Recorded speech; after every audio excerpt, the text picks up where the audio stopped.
Tərtərdə yas mərasimində ötən ay şırdan, bu ay isə kabab verilməsi diqqət çəkib. Tərtər rayonunda keçirilən bəzi yas mərasimlərində verilən yeməklər sosial şəbəkələrdə və yerli ictimaiyyətdə narazılıqla qarşılanıb.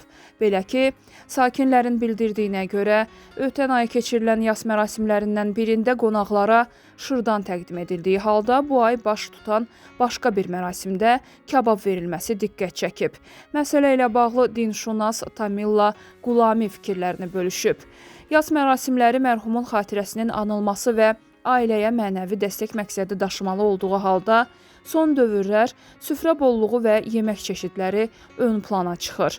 Bu isə həm ailələr üçün əlavə maddi yük yaradır, həm də yas adətlərinin mahiyyətinə zidd hesab olunur.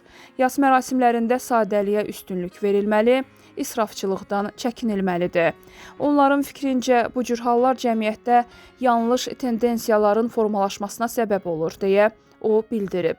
Qeyd edək ki, son illər ölkənin bir sıra bölgələrində yas mərasimlərinin daha sadə şəkildə keçirilməsi ilə bağlı çağırışlar edilsə də, praktikada bu tövsiyələrə hər zaman əməl olunmur.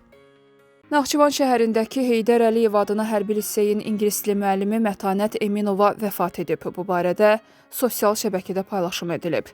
Bildirilib ki, Mətanət Eminovanın beyninə qan sızıb.